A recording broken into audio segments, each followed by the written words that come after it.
자, 외세의 침략적 접근과 개항, 서양 근대, 이건 다 했어요. 그죠? 그 다음에 서구 열강의 침략, 아프리카, 아시아, 태평양, 이건 그냥 넘어가 됩니다. 세계상 얘기니까요. 그 다음에 동서, 이게 눈이 잘 안 보여가지고 안경 좀 쓰고요.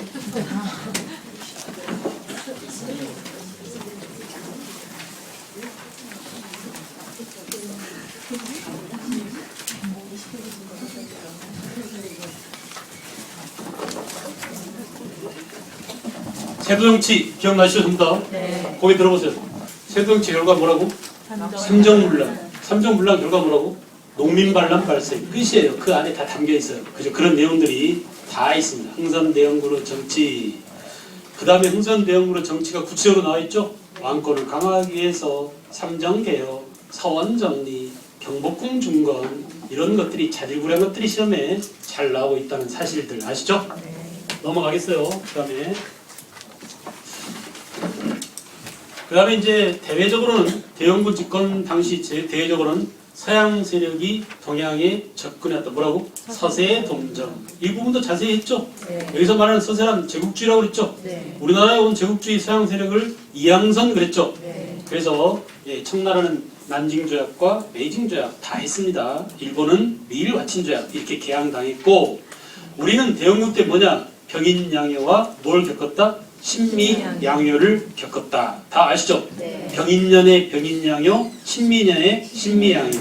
병인양요 때 사람, 양원수, 한성근, 외규장각 도서 이런 게 나오면 전부 다 병인양요입니다. 네. 그리고 신미양요는 제너럴 셔먼한 사건이 원인이 되고 그 다음에 광성보에서 누가? 어제연. 끝이에요. 알겠죠? 그러다가 이제 우리는 결국 흥선대원군이 물러나고 강화도 조약 개항을 맞이하게 됐다. 됐습니까? 강화도 조약 또 다른 이름 뭐라고? 병자소조규 이랬죠. 그래서 강화도 조약 내용이 쫙 나왔어요. 강화도 조약 내용뿐만 아니라 하나하나 내용이 일본의 어떤 의도가 담겨 있는지 이게 잘 물어요. 알겠죠? 그래서 조선은 자주국이다 라고 하는 것은 청과 조선의 관계를 끊어놓고 부인하고 또 뭐라고? 청의 간섭을 배제하기 위한 그런 목적이었다. 알겠죠? 기타 이제 밑에 보면 조미 수호 통상 미국과 조약이 제일 먼저라고 그랬죠. 서양 가운데. 네. 그죠? 그래서 미국과 조약 내용 특히 미국과 조약을 체결하게 된 배경이 된 책이 조선 책략. 이게 얼마나 출제가 잘 되는지. 사람 누구라고요? 김홍집이 가져온. 기억나십니까? 네. 이렇게 하니까 좋죠? 네. 머릿속에 다 있죠? 네. 있는 것들하고 지금 고리가 연결되죠? 네. 텍스트하고 교재하고 그 다음에 오른쪽에 러시아하고도 조약을 맺고 프랑스하고도 조약을 맺었다. 특히 미국과 조약 가운데는 그 위에 조로소 통상조약 위에 뭐가 있다고요? 최혜국 대우 개념을 아시는지. 그죠? 이 최혜국 대우는 처음에는 미국하고 했지만 나중에는 해나 소나 다 주게 됐다. 그죠? 넘어갑니다. 네. 넘어갑니다. 그 다음에 개화를 하자는 사람들은 도대체 누구냐? 표가 쭉 나와 있습니다. 24쪽. 자, 처음에는 신학자 박지원 계열이라고 그랬죠? 네. 박지원의 손자가 누구라고 그랬어요? 박규수. 찾으셨습니까? 네. 박규수. 이들이 통상 개화를 처음에 주장했었다. 박규수, 오경석, 유홍기 아시죠? 전부 다. 네. 이들 밑에서 개화파가 형성됐고 그 개화파를 둘로 나눈다. 하나는 뭐? 온건개화파. 또 하나는 뭐? 급진개화파. 개화파와 급진개화파가 나눠지는 시기는 이모군란 이후입니다. 이모군란 이후에 청한테 주로 기대자가 오는 사람들은 누구예요? 온건개화파. 안돼. 우리가 청나라를 배제하고 자주 독립국가로 가야 돼 라고 하는 게 김옥균, 박영효 이런 누구예요? 급진개화파. 됐어요?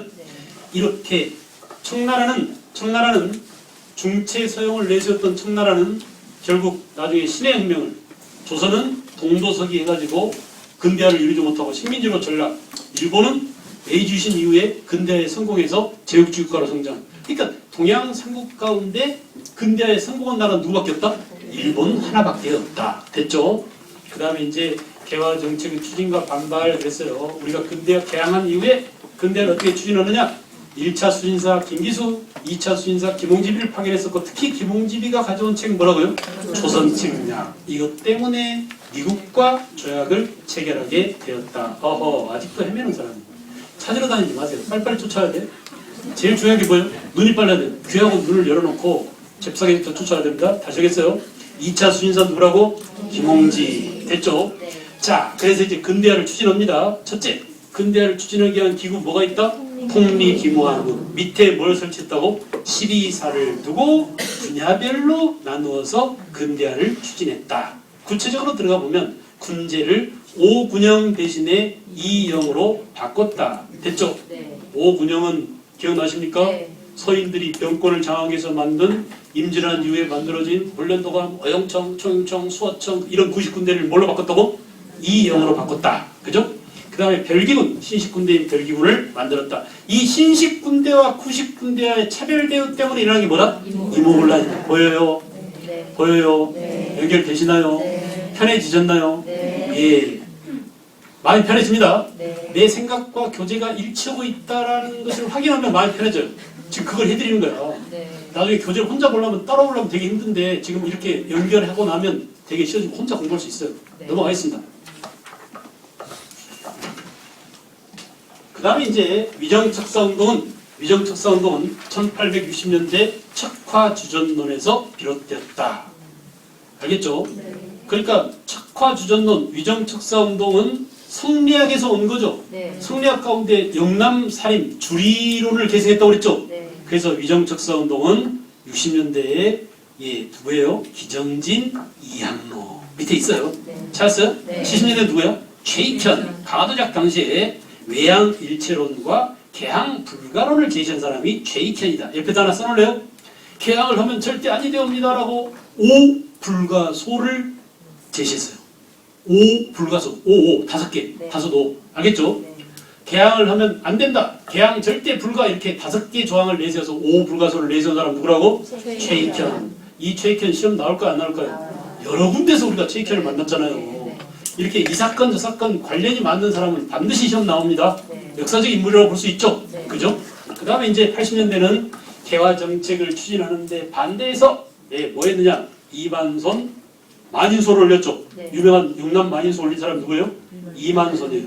개화를 반대하다가 사형당한 사람이 홍재학입니다. 그 당시에 개화 반대가 가장 위정척사운동이 가장 격렬했어요. 왜냐?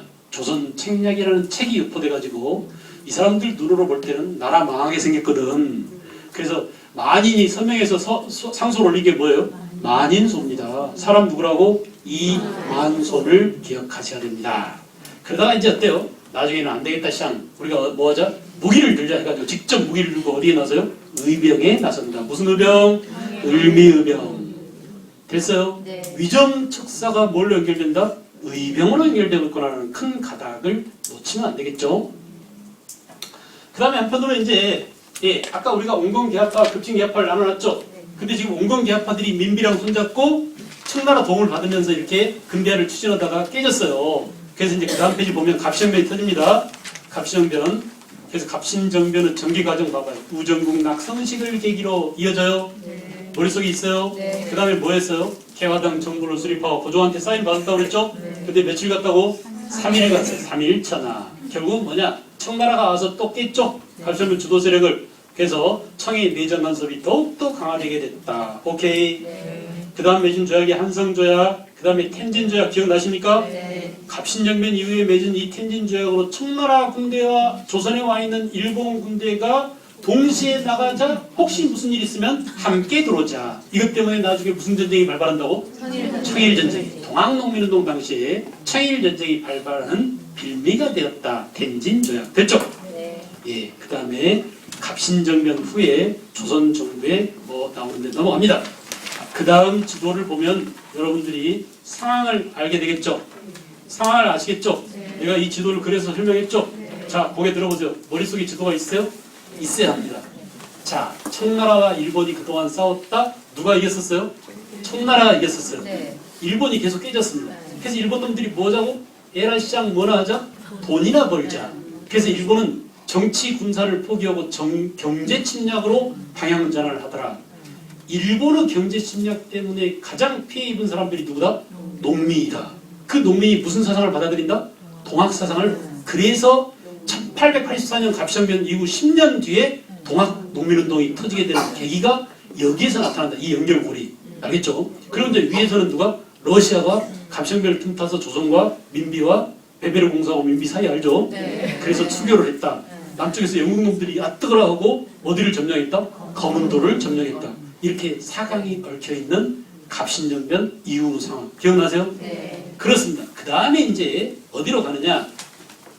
동학 농민운동으로 갑니다. 그 전에 동학 농민운동과 갑오개혁과 청일전쟁이 동시에 일어난다고 그랬죠? 네. 그러니까 동학 농민운동 들어가기 전에 갑오개혁을 해도 상관없겠죠? 네. 알았어요? 그래서 개혁을 추진하자는 세력들에 의해서 갑오개혁이 추진되는데 갑오개혁은 1차, 2차, 3차 개혁으로 나뉩니다. 알았어요? 네. 갑오개혁은 1차, 2차, 3차 개혁으로 나눠요. 그래서 1차 개혁은 1차 김홍집 내각 때 주로 정치, 경제, 사회 동그라미 쫙 쳐놓으세요. 이게 1차 갑오개혁 때 내용이야. 그러니까 1차 갑오개혁 때는 주로 뭐냐면 중앙 정치와 관련된 알았어요? 그런 개혁이 많이 이루어지고 신분제가 폐지되고 과가제가 시행되고 전부 다 언제? 1차 개혁 때 이루어진 거예요. 2차 개혁 때는 뭐냐면 군국기문처를 폐지하고 홍범 14조를 발표할 때가 2차 개혁입니다. 특히 2차 개혁 때는 이 말이 나와요. 지방제도를 바꿉니다. 지방을 8도에서 조선 8도가 23부로 바뀐 게 언제야? 갑오개혁 2차 개혁 때예요. 오케이? 시기 구분할 때 이게 1차인지 2차인지 구분이 안 되면 이런 것들을 보고 구분해야 돼요. 알겠나요? 다시 정리. 홍범 14조를 발표했다. 몇 차 개혁? 2차 개혁. 지방제도를 8도에서 23부로 개혁했다. 언제? 2차 개혁. 끝이야. 나머지 너무 자세히 하려고 하지 마세요. 알겠죠? 네. 이렇게 차별화되는, 구분이 되는 핵심적인 것들 하고 그 다음에 3차 갑오개혁은 제대로 되지 못했어요. 그래서 3차 갑오개혁 대신 4차 김홍집 내각에서 3차 갑오개혁이 이루어집니다. 근데 4차 김홍집 내각 때는 어때? 해가 바뀌었어. 갑오년이 아니라 무슨 년이에요? 을미년이에요. 그러니까 갑오개혁 1차 개혁, 2차 개혁 말고 갑오개혁 3차 개혁은 갑오개혁을 하지 않고 무슨 개혁이라고 해? 을미개혁이라고 하는구나. 됐습니까? 그래서 여기 나오는 뭐야? 단발령 또는 뭐 건영이라는 연호를 사용하고 또 뭐 태양력, 정두법, 소학교 이게 전부 다 언제? 을미 외워두세요. 그래야 나머지 것하고 구분하기 쉽죠. 이 조그만 걸 외워두면 훨씬 편해요. 네. 그래야 나머지 1차, 2차 가보기에 그 많은 것들을 외워두는 것보다 이걸 외워둬야 나머지를 구분하기 편합니다. 무슨 말인지 알겠어요? 네. 요령이에요, 요령. 우리가 전혀 다루지 않았던 내용이죠, 가보기역은. 네. 그래서 좀 까맣까맣할지 모르지만 사실은 나열된 것들이니까 여러분 스스로가 읽어보고 확인하고 넘어가야 될 것들이에요. 그래서 이렇게 연결시켜 드렸습니다. 자, 동학 농민운동 왔습니다. 고개 드세요. 동학 농민운동은 처음에는 1단계는 밀란으로부터 시작했다. 고부 밀란. 고개 들어. 밑에 보지 마. 보고 싶어. 보지 마. 고개 드세요. 고부 밀란. 2단계는 진짜 착칼 들고 나선 거죠? 네. 1차 봉기. 그죠? 3단계는 폐정개혁 실천기.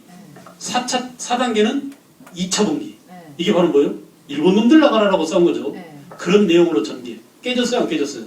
실패했어요. 그 과정을 봅니다. 지금 들어가세요. 이제 보세요. 네. 어때요? 보고 싶은 거 지금 보니까 더 반갑죠? 네. 네, 보세요. 자, 왜 동학농민운동이 일어났느냐? 지배층 수탈 때문이다. 또 하나는 뭐 때문에? 일본의 경제 수탈 때문이다. 그래서 지배층 수탈에 대한 반발, 이걸 뭐라고 그래? 반봉건. 오케이. 네. 일본 놈들 수탈에 대한 반발, 이걸 뭐라고? 네. 반외세. 됐죠? 그러므로 동학농민운동의 성격이 뭐냐라고 하신다면 뭐라고? 반봉건적 성격, 반외세적 성격이 여기서 나온다. 됐어요? 네. 그래서 농촌 경제가 이중적 착취를 당해가지고 정부 지배층과 민실파죠? 개화한다고 마구 농민한테 뜯어갔단 말이에요. 그 다음에 아까 일본 놈들이 뭐야? 청나라한테 계속 깨지고 나서 경제 침략이 주력했다고 그랬죠? 일본 놈들이 마구 뜯어갔다는 얘기예요. 그러니까 일본 놈한테 뜯기고 정부한테 뜯겼던 농민들이 결국은 동학의 혜택을 입어가지고 안 되겠다. 우리도 조직적으로 저항하자. 이런 생각이 팽배해서 동학 농민운동으로 일어나더라. 동학은 제1대 교주 누구라고요? 최재우가 경주의 몰락 양반을 뭐라고 불러요? 잔반이라고 한답니다. 몰락 양반을 뭐라고? 잔반이라고 그래요. 음식 먹다가 버리는 그것도 잔반이라고 하죠? 네. 몰락 양반을 뭐라고? 잔반. 경주의 몰락 양반 최재우예요. 최재우는 억울하게 죽음을 당했죠? 네. 제2대 교주 최시영 때 삼남지방 일대의 교세가 확장됐어요. 네. 충청도, 전라도, 경상도를 삼남이라고 그러죠? 그래서 이제 동학 교리와 동학 이념이 확산됐습니다. 서울에서 그 복합상소 올리기 이전에 삼례 집회가 먼저 있었고 서울에서 복합상소가 있었고 충청북도 보은에서 뭐라고? 보훈집회 이때부터 동학이 정치적 색깔을 띠게 된다. 됐나요? 네. 지도 옆에 바로 지도 옆에 찾았죠? 네. 보훈집회 1893년. 자, 그 다음에 이제 본격적인 동학 농민운동 들어갑니다. 다음 페이지 31페이지로 왔어요. 1894년 1월달에 고부밀란 됐나요? 네. 고부군수 사람 누구? 조병. 조병갑이, 조병식이, 조병갑이, 또 조만식이 마주 나오니까 헷갈리지 않도록 주의하세요. 네. 동학 농민운동과 관련된 사람 누구라고? 조병갑. 조병갑, 나쁜 놈입니다. 병갑이, 조병갑. 그래서 결국 뭐냐? 1차 봉기를 일으켜요. 왜냐하면 고부밀란 때 죄를 짓고 농민을 수탈했던 조병갑인 풀어져버리고 오히려 전봉준의 아버지를 잡아가두고 그죠? 동학 농민운동가들 탄압하죠. 이용태라는 놈이 와가지고 그래 안 그래? 여기에 저항해서 백산봉기를 일으켜서 결국은 전봉준, 김해남, 김계남, 손아중 이런 사람들이 봉기를 일으켰습니다. 이게 바로 뭐라고요? 1차 봉기. 자, 1차 봉기 때 전투 이름 알아둬야 됩니다. 무슨 전투? 황토현 전투. 또 뭐? 황룡강성 전투라고도 하고 황룡강 전투라고도 하고 황룡촌 전투라고도 해요. 그래서 그 결과 결국은 정부군을 무찌르고 동학군이 어디를 차지했다고? 전주성을 점령. 그래서 정부는 어때? 청나라 군대를 불러들였죠. 네. 아직도 민비가 살아있어요. 네. 청나라한테 지금 계속 도움받고 있죠. 그래서 또 청나라가 도와줄 줄 알고 청나라를 불렀죠. 이게 민비의 잘못된 점이에요. 외세한테 의존해서 꼭 국내 정치를 해결해 나가려고 했어요. 청나라 군대가 들어오면 누가 들어오게 돼 있어요? 일본이. 무슨 주약에 따라서? 신진주약. 이것 때문에 이제 사단이 벌어진 겁니다. 그래서 국내에서 무슨 전쟁이? 청일 전쟁이 터지게 된다라고 했어요. 한편으로는 동학군한테 화해를 요청하죠. 전주 화약이 체결되고 결국 전주 화약에서 밑에 회정개혁 12개조가 타결됩니다. 정부가 들어준다고 했어요. 그래서 동학교도는 정부와 원한을 싣고 서정에 명한다. 야, 우리 이제 데모하지 말고 정부 말에 따르자라고 한 것은 어때? 화해를 했기 때문에 정부 서정에 협력하자 이렇게 했죠. 그래서 2, 3, 4 봉건 지배 세력을 타도하자고 그랬고 5, 6, 7, 8, 5, 6, 7, 9 이런 것들은 봉건 폐습, 봉건 악습을 타파하자. 특히 가보개혁의 내용이 많이 반영된 신분제를 타파하자 이런 내용이 이루어졌죠.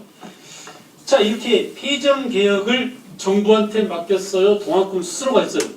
스스로가 했어요. 우리는 정부 믿을 수 없어. 그러니까 우리가 진짜 폐정개혁을 해준다고 한 걸 우리가 직접 실행할게 이렇게 폐정개혁을 실천했습니다. 이게 몇 기? 이게 몇 기? 예. 몇 기? 3기죠. 3기. 1기가 뭐라고요? 고부밀란기. 2기가 뭐라고? 1차 봉기. 3기가 뭐라고? 폐정개혁 실천기. 그 폐정개혁을 실천하기 위해서 만든 기구가 뭐다? 잘 물어봐요. 애들 시험에서. 집강소 통합농민군의 자치적인 민정기관이다라는 것을 집강소 성격을 알아두시고 그 다음에 이제 아까 민비가 청나라 군대를 불러들이니까 누가? 일본군이 따라 들어와서 경복궁을 점령하고 그죠? 이런 사단이 납니다. 그래서 결국은 청일전쟁이 발발하더라. 그래서 일본군을 내몰기 위해서 다시 봉기하자. 이게 몇 차 봉기? 2차 봉기. 동학농민운동 단계로 말하면 몇 단계? 4단계라는 얘기입니다. 됐나요? 이렇게 전개됩니다. 이 동학농민운동에서는 쉬운 것들은 누가 했냐? 초등학교에서는 전봉준이나 알겠어요? 또는 직강소 이런 것들을 묻기 쉽고 점차 난이도가 높아지면 1차, 2차 봉기 또는 1단계, 2단계, 3단계 시기를 구분하는 문제가 잘 나와요. 알겠죠? 그래서 고급 문제나 공무원시험 이런 문제에서는 단계별 사건들을 분리수거할 줄 알아야 됩니다. 아시겠나요? 넘어갑니다. 갑니다. 동학농민운동의 의기와 영향은 충분히 여러분들이 파악할 수 있을 거고 그 다음에 이제 넘어가세요. 다음 페이지로 33쪽 가시면 대한제국과 독립협회 활동 동학농민운동 이후에 청일전쟁 그 다음에 청일전쟁 이후에 또 아까 앞에서 보고 왔죠. 가보게요. 그 이후에 결국은 을미사변이 터지고 을미사변 이후에 고개 드세요. 책에 보지 말고 머릿속에 있는 게 편해요. 책 보면 헷갈리고. 자, 동학농민운동과 청일전쟁과 가보개혁이 동시에 일어났죠? 네. 가보개혁 해결했죠? 네. 동학농민운동 해결했죠? 네. 그럼 뭐만 남았어요? 청일전쟁. 거기서 끌고 가야 돼요. 네. 여기를 잘 못 가르쳐 선생님들이. 일반 학교 선생님들 그렇고 학원 선생님들 그렇고 여기서 스토리를 잘 끌고 가지 못해. 그래서 헷갈려버려 애들이. 알았어요? 지금 잘 들으세요? 청일 전쟁부터 끌고 가야 돼. 청일 전쟁 결과 누가 이겼다고? 여러분들 머릿속에 다 있어요. 왜? 내가 해줬기 때문에. 청일 전쟁 결과 누가 이겼다고? 일본이 이겼습니다. 그 조약이 무슨 조약이다? 이름 지라 같은 시모노세키 조약. 기억나세요? 그리고 일본이 좀 조선에 대해서 우위를 차지하려고 했는데 이걸 뒤집는 게 러투독 무슨 간섭? 삼국 간섭. 그리고 누가 주도권을 차지합니까? 러시아로 넘어갑니다. 삼국 간섭으로. 그 삼국 간섭에 대한 보복으로 일본이 누구를 처단했어요? 민비를 죽였어요. 이게 무슨 사변? 을미사변이다. 됐어요? 여기까지 왔죠? 그 을미사변 이후 우리 고종임금은 두려움에 떨었다. 근데 엄상궁이 빼내줬다. 어디로? 러시아 공사관. 이게 바로 뭐라고? 아관파천이다. 그러다가 독립 아관파천 해보세요. 그 결과 쪼로록 아관파천 열강의 이권 침탈 그리고 뭐 열강의 이권 침탈을 저지하기 위해서 독립협회가 만들어졌죠.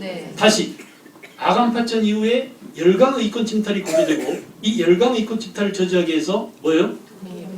독립협회가 일어났어요. 그 독립협회가 아주 그냥 매일 와서 데모입니다. 그 당시 러시아 공사관이 지금 서울 정동에 있었는데 그 밑에서 그냥 하얀 옷 입고 매일 데모니까 임금이 저 뭐냐? 데모입니다. 왜 데모냐? 이러저러서 가자. 돌아왔어요. 이게 바로 뭐예요? 대한제국이죠. 어디로 돌아왔어요? 경운궁으로 돌아왔어요. 독수궁으로 돌아왔어요. 그래서 대한제국 수립을 반포하고 개혁을 단행했으니 이게 바로 무슨 개혁이요? 광무개혁이에요. 됐어요? 그런 과정들이 지금 나와 있어요. 들어갑니다 이제. 들어갑니다. 그 흐름을 이미 다 잡아놨으니까 거기에 하나씩 연결하겠어요. 독립협회는 뭐냐 이런 얘기입니다. 독립협회 위에 작은 표는 무시해버리고 독립협회는 아관파천 이후 국가유신이 추락되고 여러분들이 다 읽으면 금방 알 수 있는 이 중학교나 고등학생들은 이 말을 잘 몰라요. 한자말. 근데 여러분들은 이걸 잘해. 그러니까 충분히 혼자 읽어도 무슨 말인지 알 수 있어요. 독립협회가 1896년에 창립되었다. 처음에는 도시시민층, 학생, 노동자, 그죠? 민중개몽운동을 하더니 자주국권운동을 전개하더니 자유민권운동과 국정개혁을 하더라. 안 외워도 좋습니다. 그냥 한 번씩 읽고 넘어가세요. 독립협회. 그 다음에 중요한 것은 독립협회의 주요 활동 내용이죠. 하나는 자주, 국권, 외세 나가라 이런 겁니다. 알겠죠? 우리 자주적인 국권을 지키자. 또 하나는 뭐요? 언론, 출판, 집회, 결사의 자유, 재판에서 자유 이런 것들을 강조하는 자유민권운동이에요. 알겠죠? 그 다음에 힘을 기르자라는 자강개혁 세 가지. 다시 말로 한번 해봅시다. 자주국권, 자유민권, 자강개혁. 이게 독립협회의 3대 사상이다. 경험되겠죠? 그 다음에 독립협회는 처음에는 민중개몽을 했었는데 개몽하다가 이제 어때요? 처음에는 독립문을 세우기도 하고 독립관을 건립하기도 하고 강연을 하기도 하고 했는데 나중에 어때? 민중 집회를 엽니다. 우리나라의 사상 최초의 민중 집회가 바로 뭐예요? 만민공동회예요. 됐어요? 만민공동회를 개최해. 그래서 당시 러시아 공사관에 임금이 있는데 지금 그 밑에서 데모 온다고 그랬잖아요. 그 데모가 바로 뭐라고요? 만민공동회였어요. 만민공동회. 그런데 이 만민공동회는 시민들만 떠드니까 안 되겠어. 그래서 야 정부 관료 나와보라 그래 해가지고 정부 관료들도 끄집어냈습니다. 그래서 관과 민이 함께 공동회를 개최한 거예요. 이게 바로 뭐예요? 관민공동회예요. 그래서 이 관민공동회에서 고종 황제한테 건의서를 올렸죠. 이게 바로 헌의육조였어요. 헌의육조. 그래서 고종 임금이 헌의육조를 받아들여서 여러 가지 개혁안이 여기서 나옵니다. 헌의육조. 그러나 이제 독립협회는 민중의 바탕을 둔 민중이라는 개념이 국민이라는 개념이 알겠죠? 그 개념이 처음으로 도입된 근대운동이었고 갑신정변과 갑오개혁은 민중의 지지를 받지 못했지만 독립협회 때 와서 최초로 민중들이 참여한 민중에 의한 민중을 위한 알았어요? 그런 민주주의의 바탕을 둔 집회였다라는 점 한계. 그럼에도 불구하고 여전히 러시아가 당시에 고종임금을 옆에 끼고 있었으니까 이렇게 외세의 지배하에 있어서 한계가 있었다라고 했습니다. 헌의육조는 오른쪽에 있으니까 여러분들 한번 읽어보시고요. 대한제국 러시아 공사관에 있다가 돌아온 컴백한 고종임금이 자 우리도 황제의 나라로 격상시키자 해서 뭐예요? 대한제국이 됐습니다. 제자에다만 동그라미 하고 뭐라고 쓰면 되겠어요? 황제라고 쓰면 돼요. 대한민국은 국민이 주권인 나라지만 대한제국은 주권자가 누구라고? 나라의 주인이 황제인 셈이야. 됐나요? 이렇게 대한제국이 선포됐어요. 아관파천 이후 1년 만에 덕수궁으로 돌아와서 제국주의 열강에 벗어나서 열강의 힘에서 벗어나서 자주 독립 군대 국가를 세워야 된다는 여론이 고조돼가지고 예, 대한제국을 선포했지만 힘이 없는 알겠죠? 힘이 없는 황제였습니다. 원구단에서 황제가 됨을 구하는 즉위식을 거행하고 원구단이라고 돼 있죠. 원은 하늘을 상징한다고 우리가 지난번에 그 왕릉 어디 갔더니 거기 있는 잘난 해설사가 자꾸 이걸 강조하면서 원 그러던데 천원 지방 그래가지고 하늘은 천이고 땅은 사각형이에요. 근데 원래 임금은 사각형에서 해야 되는데 우리가 이제 황제가 됐으니까 연못도 동그랗게 만들고 단도 황제 즉위식을 올리는 단도 원형으로 만들어서 원구단이랍니다. 이 원구단이라는 말이 나오면 언제라고요? 대한제국 때다라고 생각하시면 돼요. 됐죠? 네. 그 다음에 대한국제를 반포. 대한제국 때 황제가 반포한 헌법과 같은 게 있습니다. 읽을 필요도 없어요. 누구를 위한 거예요? 전부 다? 황제를 위한 거예요. 모든 것은 다 황제 것이다. 모든 군통수권 국가 최고 권력자는 황제다. 이런 내용 배우지 마. 이런 말이 나오면 무조건 뭐야? 대한제국 때의 헌법이다. 이렇게 생각하면 되죠. 그 다음에 근대적 토지제도의 그 성립을 위해서 지계를 발급. 이 지계를 이해해야 됩니다. 요즘 말로 하면 그 여러분들이 땅을 사면 부동산에서 계약서 쓰고 돈 받고 땅 팔아버리면 내 땅이 아니죠. 내 땅이 되려면 뭘 해야 돼요? 등기를 해야 되죠. 그런 것처럼 등기와 같은 그런 개념에 국가가 개인의 사유재산을 인정해주는 문서, 이게 뭐라고요? 땅 문서, 지계입니다. 됐어요? 이렇게 이해하면 쉬워요. 됐죠? 넘어가겠어요. 그것만 시험에 나와요. 지계만 나옵니다.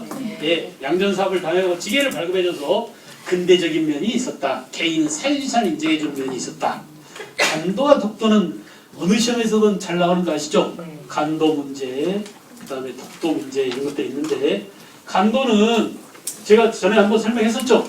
간도. 그래서 간도는 아까 우리가 지도에서 봤잖아요.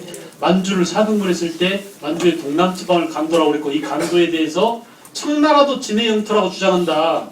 왜냐하면 청나라 여진저구 발상지가 거기이기 때문에.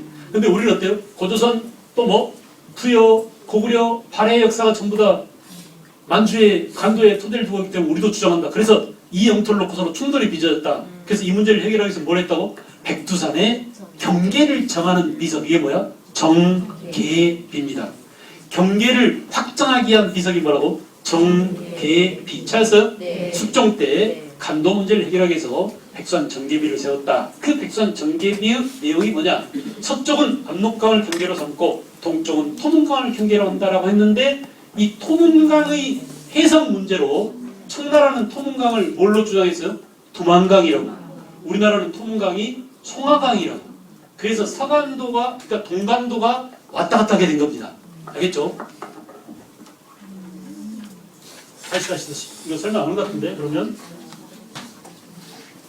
이게 지금 만주고 이게 간도고 이 중에 이쪽은 무슨 간도고 서간도고 이쪽은 뭐라고요? 북간도라고 그랬는데 우리가 간도 분쟁하면 북간도를 말해요. 알겠죠? 왜냐하면 지금 보세요. 여기다가 피석을 세웠어. 경계를 확정하기 위한. 그래서 이쪽에 서쪽은 뭐야? 압록강을 경계로 삼고 동쪽은 토문강을 경계로 삼다. 근데 이 토문강에 대해서 청나라 놈들은 이것은 두만강의 진해식 발음이다. 투먼 해가지고 두만이나 토문이나 쟤네들은 똑같이 발음해. 그러니까 쟤네들이 말하는 토문이란 두만강을 말한다. 그러면 청나라 주장은 이게 국경선이라는 얘기죠. 그럼 이게 누구 땅이 되는 거야? 쟤네 땅이 되는 거예요. 오케이? 근데 우리 조선에서는 뭐라고? 야, 이 멍청한 새끼들아. 진짜 토문강이 있어. 진짜 토문강은 뭐냐? 송하강 옆에 붙어있는 송하강 지류야. 그게 어디로 올라가냐면 이렇게 올라가는 거예요. 그래서 우리 측 주장은 이렇게 국경선이다. 이렇게 주장한 거예요. 그럼 요게 지금 왔다 갔다 해. 이게 남한보다 더 넓어요. 알았어요? 작은 땅이 아니야. 간도 그러니까 섬인 줄 알죠? 섬이 아니라 엄청난 대륙이. 알았어요? 요걸 차지하기 위한 분쟁이 일어났다. 오케이? 그런데 문제는 1905년에 외교권이 박탈당했어요. 무슨 조약으로? 을사조약. 그래서 일본 놈들이 우리 땅으로 간주하고 그동안 계속 우리가 관리했던 간도관리사, 서북경력사, 토문감계사 해가지고 이거 우리 땅으로 취급했습니다.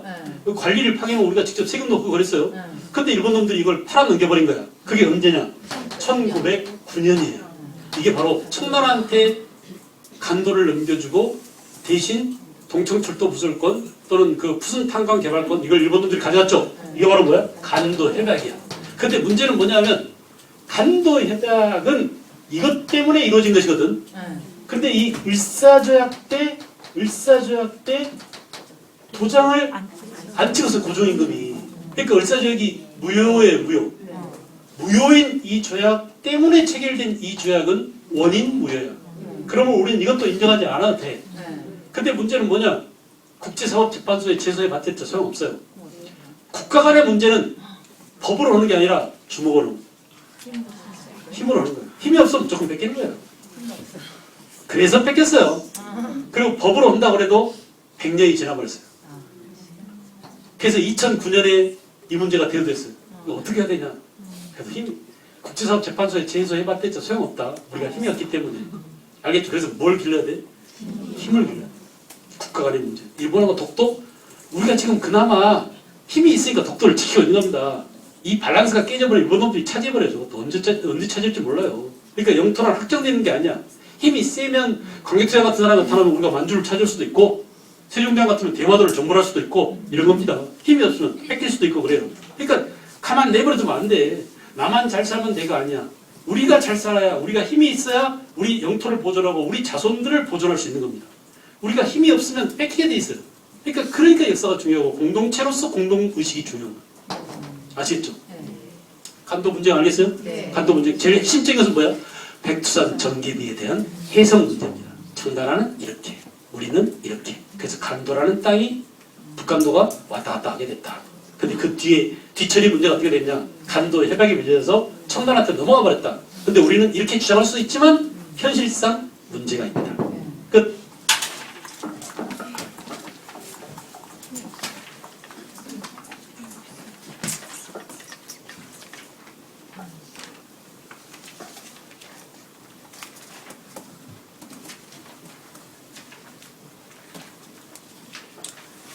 그 다음에 이제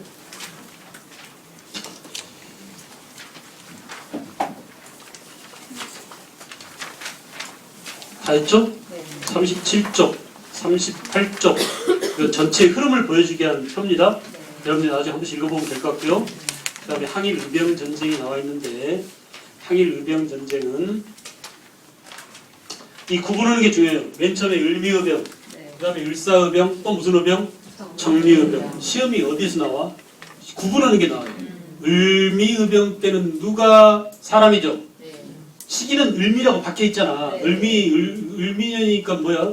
을미사면 명성황후가 시해당한 때죠? 네. 원인도 명성황후 시해 때문에 을미의병이랍니다. 됐어요? 네. 됐어요? 네. 그 다음 무슨 의병? 을사의병. 을사의병 원인은 뭘까요? 이름 속에 담겨있죠? 을사조약에 반발해서입니다. 사람 누구예요? 사람? 예. 주로 누구야? 최익현이 있습니다. 또 더 유명한 평민 출신 의병장 누가 있어요? 신돌서이가 시험에 나옵니다. 됐습니까? 이게 무슨 의병이라고? 을사의병. 됐죠? 그 다음에 정리의병은 1907년 군대 예산과 고종퇴위에 반발해서 이걸 물어요. 정리의병은 배경이 된 것은. 그 다음에 의병 안에 군대가 나온다. 해산된 군대가 나온다. 서울시대 제1연대 1대대장 박성환이 자결했다. 이런 문제가 나오면 무슨 의병이라고? 정미의병. 특히 정미의병 이후에는 의병 전쟁 단계로 들어갑니다. 우리도 13도 의병들이 다 모여서 13도 창의군이 만들어지죠. 그죠? 이런 문제들 구분하는 거. 그러다가 서울 진공작전 했었지만 결국은 경기도 양주에 집결해서 만여 명이 진공작전 했는데 총대장 이인영이 아버지 돌아가셨다고 시골 내려가서 3년상 치르고 온다고 가버렸어요. 이 형. 생뚱맞은 사람이. 그래 안 그래? 그래서 의병장의 정신상태를 알겠죠? 네. 나라를 구하겠다는 놈이 말이야. 아버지 생각했다고 그냥 가버리는 거야. 그러니까 그런 상태에서는 의병이 한계가 있었다라는 것이에요. 또 의병장들은 문제는 뭐가 있었냐? 양반 상놈 구분했어요. 여전히. 그래서 상놈 주제에 어디 감히 끼려고 그래. 그래가지고 상놈 출신 의병장 누가 제일 섭섭했겠어요? 신돌석이나 아까 나왔던 전설적인 독립운동가 누구? 홍범도 이런 사람들 A씨장 얘네들하고 안 해 라고 연애조로 넘어가 버립니다.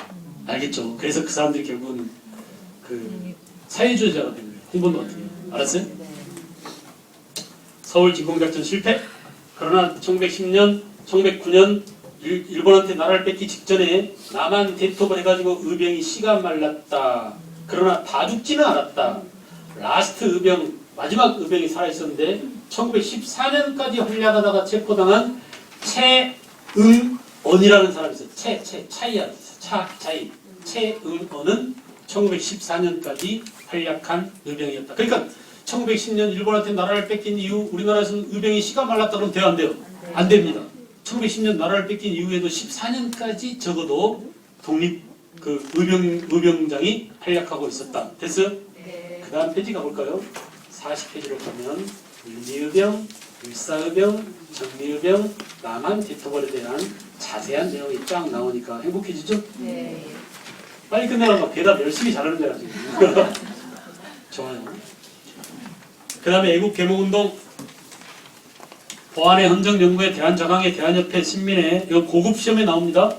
알겠어요? 네. 그러니까 초등이나 이런 시험에는 잘 안 나오고요. 신민회가 중요해요. 아까 신민회 잠깐 말씀드렸죠? 네. 비밀 지하 조직이 된다라는 거. 특히 최초로 공화제 정부 수립을 신민회가 주장했다는 점은 시험에 나올 수 있는 겁니다. 됐어요? 네. 그 다음에 일제 식민 통치와 민족의 순환 왔어요. 자, 42페이지 세계사적 내용은 다 했습니다. 네. 그죠? 1차 대전, 파리 강화회의, 경제 대공황, 제2차 세계대전 어떻게 빠져들었는지 다 했어요. 그 다음에 그 다음 페이지로 넘어갑시다. 그 다음 페이지로 가면은 일제의 침략과 국권 피탈 나오죠? 네. 그래서 이거는 일본한테 나라를 빼앗기는 과정이에요. 1904년 한일의정서로 군사기지 사용권 그랬죠. 이때 러일 전쟁 중에 독도가 일본 영토로 편입됐어요. 이 조약에 의해서 한일의정서. 그 다음에 제1차 한일협약은 고문정치, 2차 한일협약이 일사조약이죠. 일사늑약 그랬죠. 그래서 우리가 최초로 빼앗긴 주권이 뭐라고? 외교권이었다. 그 다음에 한일신협약, 차관정치로 행정권, 정미칠조약이죠. 차관정치를 빼앗긴 한일신협약을 다른 말로 정미칠조약 그러죠. 네. 행정권을 박탈당하고 그 이후에 제가 다 정리해드렸습니다. 군대 예산으로 군사권, 경찰제 시행으로 경찰권, 그리고 1910년 8월 29일 날 국권 강탈로 경술국치를 맞이해서 나라를 다 빼앗겼다. 됐어요? 네. 거기에 구체적인 협약은 내용들 잘 나와있기 때문에 이런 순서만 잡으면 여러분들이 크게 어려움을 겪지 않아도 됩니다. 그 다음에 이제 여러분 보세요. 10년대 부단 통치 보이시나요? 네. 20년대 무슨 통치? 문화 통치 보이시나요? 네. 편해지죠? 네. 30년대 뭐라고? 민족 말살 통치. 그 구체적인 내용들. 됐어요? 지원병제, 징용령, 학교 지원병제 외워야 될까요? 안 외워도 됩니다. 가둬두면 됩니다. 이 속에. 됐죠? 넘어가세요. 경제수탈과 민중생활이라고 했습니다. 쌀, 토지 조화 사업으로 토지 강탈 몇 년대요? 10년대였죠. 10년대. 그래서 1910년대는 토지 조화 사업. 제가 설명한 내용들이 표로 잘 정리해 나왔어요. 잘 봐봐요. 어때요? 이해할 수 있겠나요? 네. 그래요. 이해할 수 있으면 된 겁니다. 네. 됐죠? 그 밑에 20년대 봐보세요. 산미 증식계획 그랬죠? 네. 1920년대 일본 놈들이 어떻게 쌀을 강탈해 갔는지 그런 내용들이 나옵니다. 특히 1910년대 회사령이 20년대는 뭘로 바뀐다고? 회사령이 철폐되고 허가제에서 뭘로 바뀌었다? 신고제로 바뀌었다라는 의미입니다. 그래서 그 밑에 있는 복잡한 표도 사실은 뭐예요? 아하, 증산된 양보다 일본 놈들이 가져간 수탈량이 더 많았다는 것을 보여주는 구체적인 표구나 이렇게 이해하시면 돼요. 됐죠? 넘어가세요. 1930년대 일제 식민지 경제 정책. 일본은 군국주의 파시즘 체제 형성 그랬습니다. 다 했던 것이고 총동원령까지 밑에 보시면 지원병, 징용제, 학도병제 다 나왔죠. 그 다음에 3.1운동에 대해서 넘어갑니다. 다음 페이지로 49쪽. 3.1운동.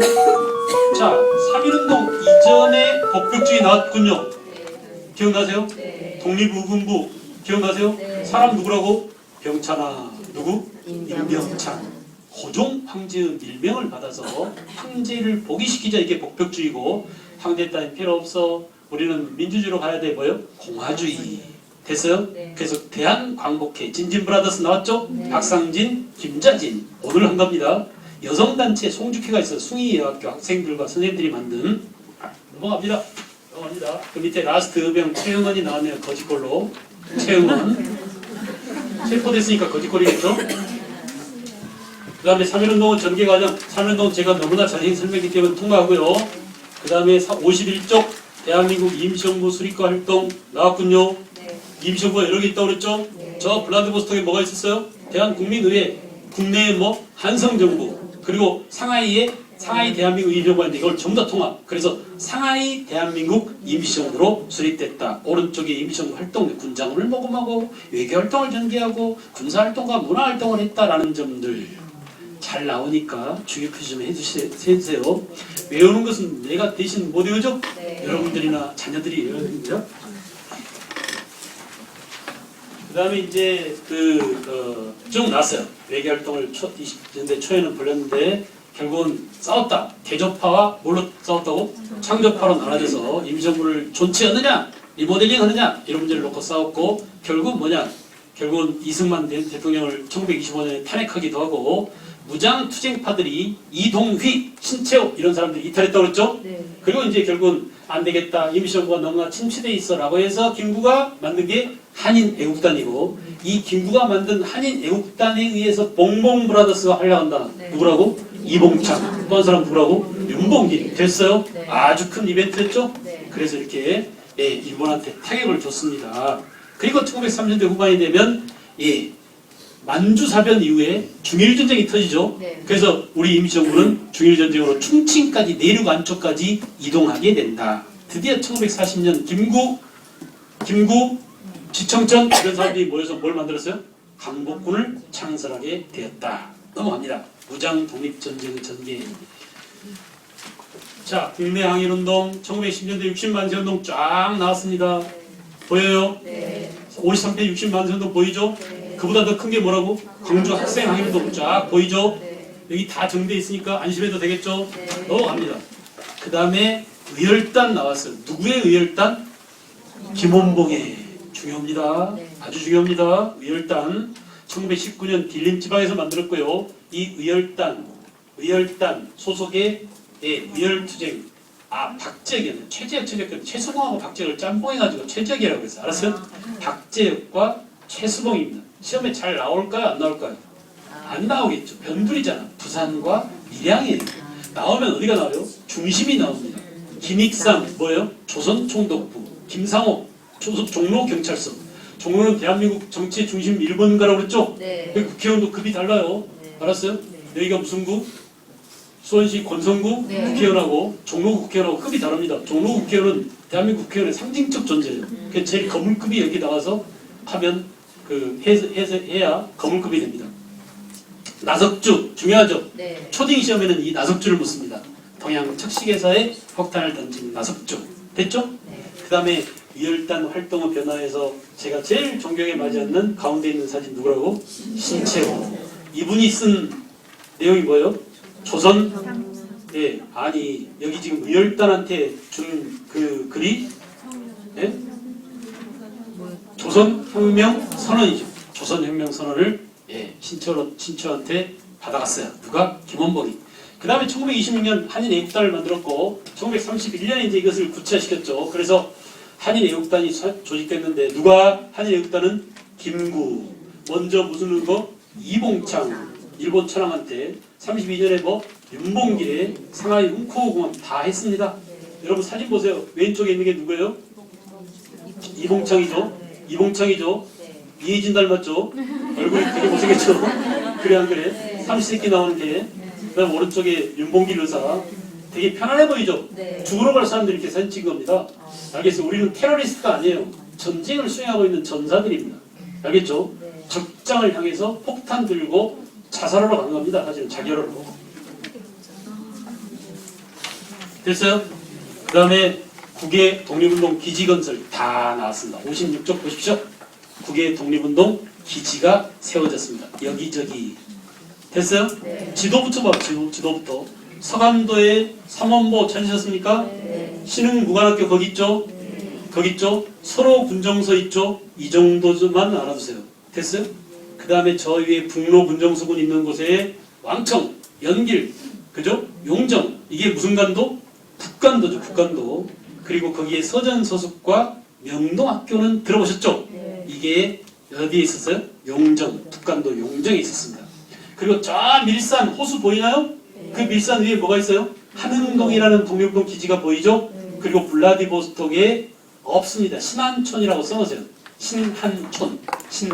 아까 다 정리했던 내용이에요. 그래서 이렇게 1910년대 여기저기 북의 독립운동 기지를 세웠다. 1920년대 무장 독립전쟁. 자 보세요. 이렇게 복잡한데 칠판에 쓰기가 힘들어서 지금 책으로 온 겁니다. 알겠어요? 자 1920년대 봉오동 전투 보여요? 그 다음에 무슨 전투? 같은 해 청산리 대첩. 그리고 뭐 간도 참변 당했죠. 떠나자 어디로? 자유시로. 그래서 또 당했어요. 이게 뭐야? 자유시 참변. 컴백 돌아왔죠. 그래서 참의부, 정의부, 신민부 아래서부터 위로 참정신 지도에서도 아래서부터 위입니다. 이렇게 만들어졌어요. 둘로 나눠졌다고 그랬죠? 통합운동인데 둘로 나눠졌어요. 하나는 뭐 국민부, 또 하나는 뭐 혁신의회. 국민부가 조선혁명당이 되고 조선혁명당에서 조선혁명군이라는 군대가 나오는데 이 군대의 총사령관이 양세봉이라는 사람입니다. 양세봉. 됐어요? 이쪽이 좌쪽 성향이 강해요. 레프트. 알겠죠? 그리고 혁신의회는 한국 독립당이 되고 한국 독립군을 만들었어요. 이 한국 독립군의 우두머리가 누구라고? 지청천입니다. 이쪽은 우측 성향이 강해요. 알겠죠? 그러니까 3부가 좌우 합작운동 했다고 그랬잖아요. 합작운동 한다고 했는데 완전히 하나를 합치지 못하고 서로 이렇게 야 우리는 좌쪽으로 좀 모여 우리는 우쪽으로 모여 좌로 모인 사람들이 누구라고? 국민부. 우쪽으로 모인 사람이 누구라고? 혁신회. 이렇게 해서 조선혁명군이 만들어지고 한국 독립군이 창설됐는데 조선혁명군 양세봉, 한국 독립군 지청천입니다. 그 우리 독립군들 조선혁명군과 중국 의용군이 또 한국 독립군 지청천 부대하고 중국 호로군이 손을 잡고 한중 연합작전을 전개합니다. 아주 잘 나오는 한국사 경제시험 중급이나 알았어요? 고급 시험에서는 무조건 나오고요. 중학교 때도 나올 겁니다. 알겠죠? 초등은 좀 어려워요. 알았어요? 그래서 한중 연합작전 그러면 여기 조선의용군, 조선혁명군, 그죠? 중국 호로군과 한국 독립군 이렇게 나옵니다. 여러분 봐봐. 잠깐 적어보세요. 독립군 단체를 외우다가 조선자가 붙으면 남쪽에 있어요? 북쪽에 있어요? 북쪽이 북쪽. 좌측이 많아. 한국자나 대한자가 붙으면 무조건 우측이 많아. 이렇게 분리수거를 해주면 돼요. 다시 정리합니다. 단체 이름을 잘 모르잖아요. 그러면 대한강복회 이거 우가 강해 좌가 강해? 우예요. 그 안에 사람 봐봐. 누가 있어 아까? 김좌진 그래 박상진 그죠? 이렇게 한국이나 대한자가 붙으면 무조건 뭐라고? 우쪽이 강해. 전부 다 그러진 않아요. 근데 거의 다 그러니까 괜찮아요. 그렇게 알아도 됩니다. 알겠죠? 조선자가 붙거나 혁명이 붙거나 또는 전선 이런 게 붙으면 좌익이 많이 들어있어요. 알았어요? 그래서 전선이라는 것은 혁명 전선 이러면 좌우가 서로 손잡고 있는 겁니다. 그게 주로 설친 애들은 좌쪽이 많아요. 알았어요? 그래서 이렇게 크게 분리수거를 해두고 들어가자고요. 됐죠? 그래서 이제 쭉 했습니다. 봉오동 전투, 청산리 대첩, 경신 참변, 자유시 참변 다 했어요. 통과하세요. 57페이지 통과. 빡시게 가고 있죠?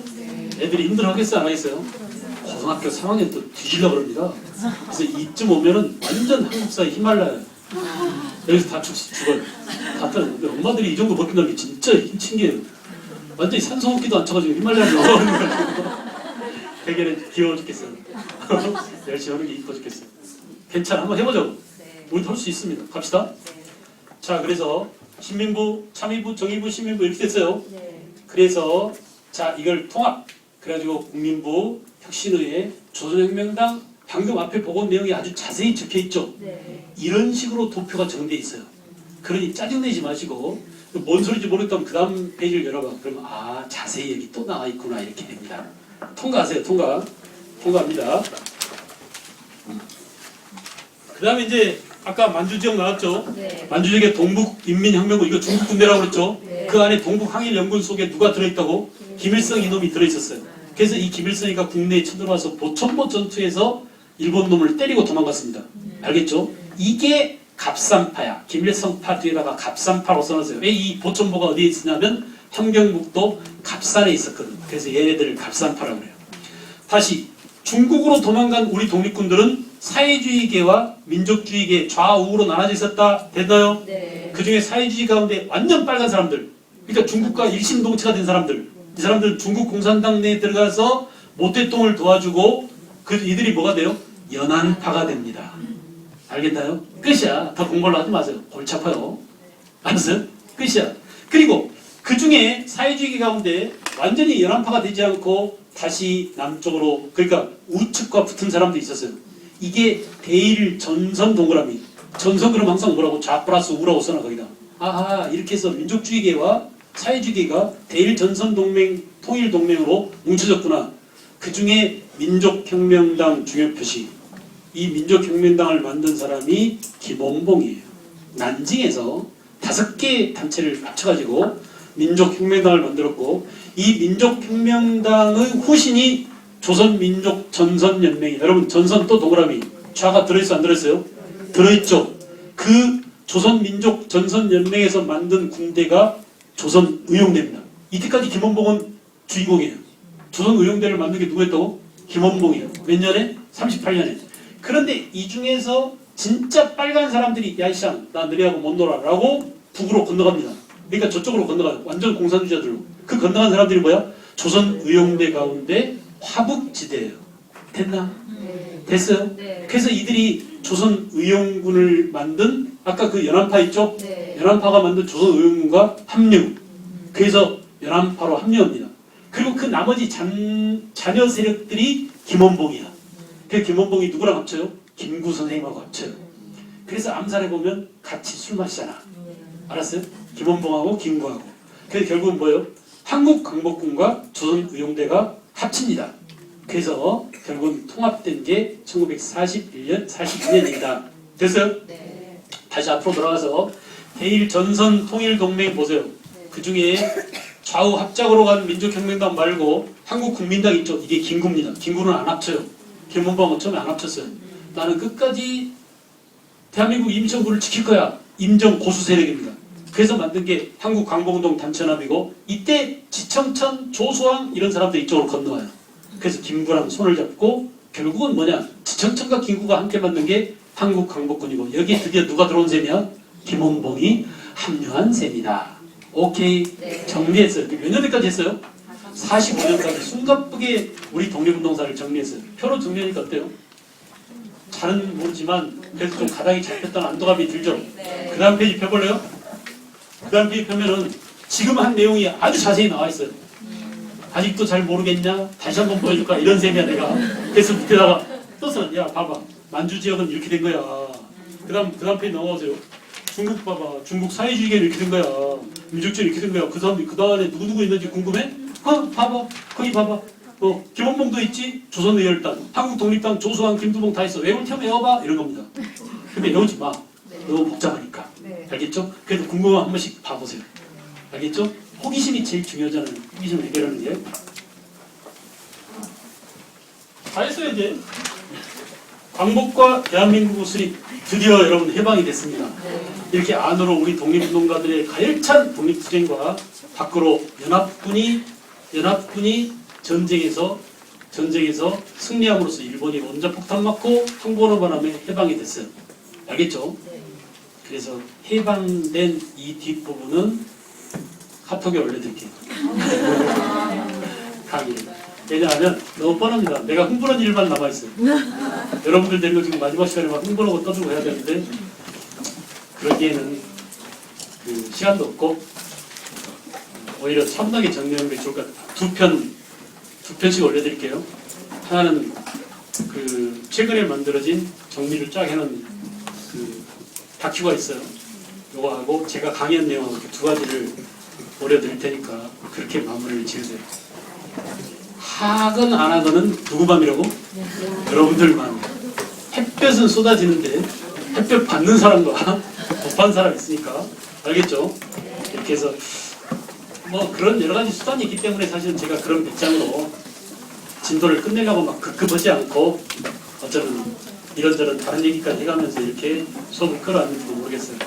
그래도 엄마들이 열심히 해가지고 너무나 고맙고 또 역사적으로 또 힘을 받았으면 좋겠고, 힘을 받았다면 사실은 여러분들 노력이, 여러분들 열심히 해준 그것이 저로 하여금 또 힘내게 해서 결과가 온 것이 아닌가라고 생각합니다. 아무튼 10주 동안 열심히 쫓아줘서 고맙고 아이들한테 좀 잘해주세요.